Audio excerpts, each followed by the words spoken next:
integral em φ vai dar alfa, né? Então a potência fluir naquela faixa angular. Esse alfa vezes h, que é a altura, sobre 2 vezes a impedância, né? E o K aqui embaixo, tá certo? Módulo de zero ao quadrado. Ou seja, a potência que flui na faixa angular alfa é constante, certo? Se eu olhar de cima aqui, aqui está o eixo axial, né? Olhe para uma faixa angular, tá certo? Porque se a superfície é atravessada, a potência é a mesma, certo? Ela flui radialmente, ela não pode ter perda, certo?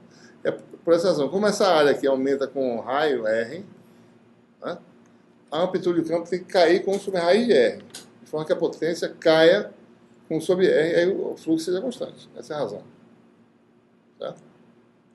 Então essa é a razão da potência das amplitudes de campo caírem com sobre R em cilíndricas. Eu posso estender esse raciocínio e dizer que em esféricas, né, os campos vão cair, vão ter comportamento assintótico, certo? Por exemplo, você tem uma superfície esférica, né? Como você calcula aí na superfície esférica? O campo ele vai ser mais ou menos tangente à superfície, o campo H também, tá certo? Digamos, saindo aqui do quadro, né? E o fluxo de potência para cá, né? Então, os campos E e H tendem a se comportar, tá certo? Com 1 sobre R esféricas, certo? Então, as ondas seriam ondas do tipo, isso aqui exponencial de menos JKR, uma frente de onda esférica. Porque a potência vai com 1 sobre o quadrado de R, esférica, e a área aumenta com o quadrado. Então, o fluxo de potência é constante. Em qualquer esfera, certo? Você pegar. Essa é a razão. Então, ondas esféricas caem com 1 sobre R, maiúsculo, né? Ondas cilíndricas com 1 sobre raiz de R. Então, preservação da potência. Essa é a essência disso aí, né? Essencialmente, você tem esse tipo de coisa aí, tá certo? Né? Uma onda cilíndrica e mais ou menos esse comportamento. Né? Isso aqui está calculado matematicamente, está ceifado aqui para não explodir, tá certo? Essa função de nós, observem aqui, né? Isso aqui tende a aumentar, tá certo? A amplitude aumenta, né? Tende a aumentar por causa da função de Neumann. Se você não ceifar isso aqui, não cortar, ele dá um pipoco no eixo Z, né? O programa, né? O pouco disso aí, certo? Então, observe que você vê ondas, né? Mas a amplitude cai, certo? Você vê aquela, mais ou menos uma réplica que vai caindo a amplitude, tá certo? Como a onda no lago, né? É isso que você vê. Certo? Muito bem.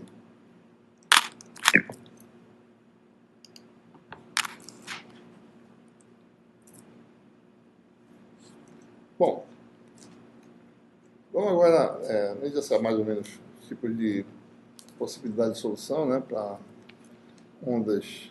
A gente vai ver um pouco mais detalhadamente alguns efeitos inerentes às propriedades da matéria depois. Tá? Mas a gente precisa começar a falar agora sobre a matéria em si, né? Como é que a gente determina de que forma um material responde a uma onda eletromagnética na dada frequência, né?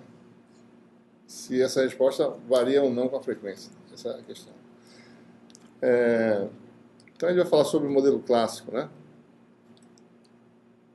Você vai falar sobre a função permissividade, né?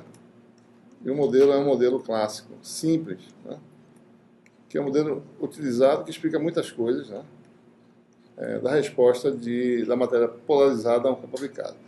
Em princípio, né, você tem aí, vou fazer um exemplo para um átomo, digamos, né? Suponha que você tem a sua matéria constituída de átomos de um elétron, certo? Então, essa é a hipótese fundamental. A gente depois vai generalizar isso aí, né? Então, você tem aí, digamos, um átomo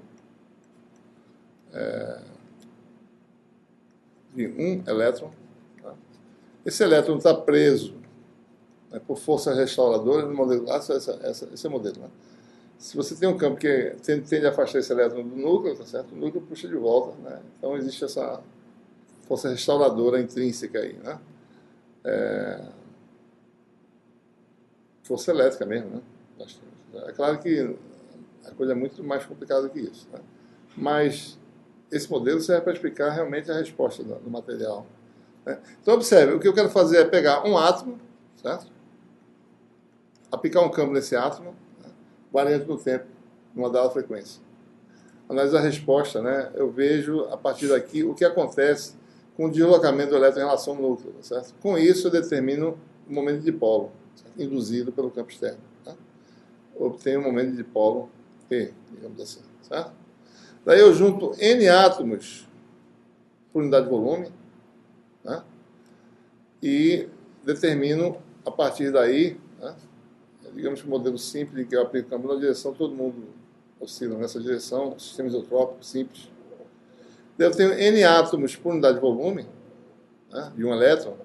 Então eu determino agora coletivamente a polarização do material, né, que é N vezes SP.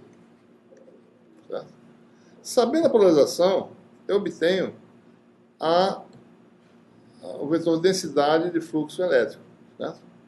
Que é uma relação constitutiva. Né? Observe que eu estou fazendo tudo escalar porque eu estou admitindo que o sistema é isotrópico. Então esse P é na direção do campo aplicado.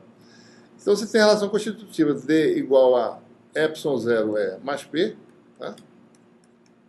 E isso é igual a epsilon E. Tá?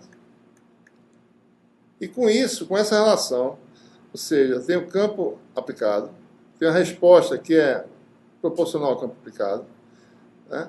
Com isso, eu obtenho alguma coisa que é um múltiplo de E, e no fundo eu estou obtendo aqui a função permissividade. Então, essa é a estratégia, certo? Então, nossa primeira hipótese, depois a gente vai generalizar para vários elétrons, né? Nós vamos admitir inicialmente que o átomo só tem um elétron. Né? Então, se tem essa situação aí,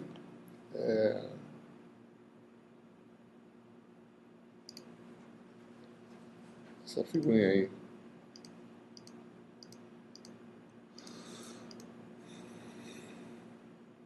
está meio estranha aqui, né? Está meio diferente, mas tudo bem. Vou botar aqui. Certo? Suponho que você tem essa situação aí. Então você tem um campo aplicado, certo? Campo E, certo? Seria um campo redondo, né, no caso. Está reto aí, mas seria assim, tá? Variante do tempo. E como resultado da aplicação, bom, independente de qualquer coisa, o elétron no modelo clássico, ele está deslocado no núcleo de uma distância x, a gente está aplicando um campo na direção x, né? Então tudo vai ser induzido na direção x, né, no caso.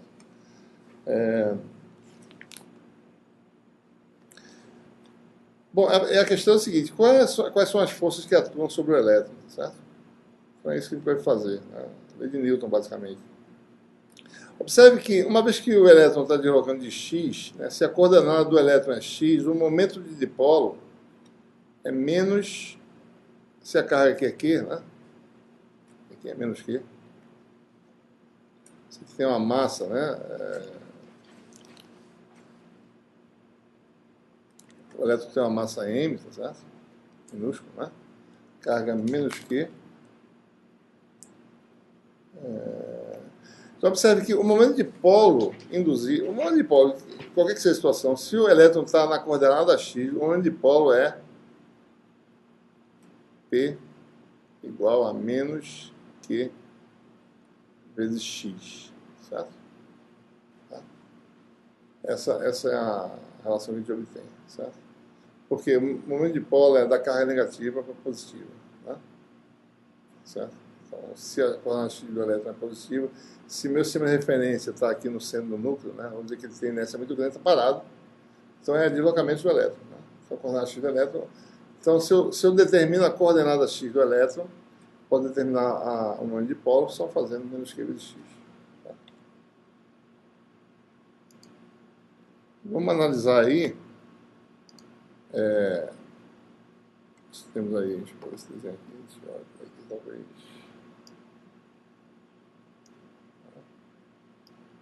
Tem aqui o meu núcleo, tá certo? Vou botar x para a direita para não ficar. Tem aqui um eletrinho, tá certo?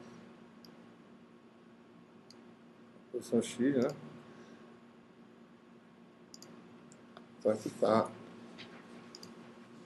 Daqui para cá, né? Tem aí coordenada, bom, está meio troncho, mas tudo bem. Coordenada x do elétron, tá certo?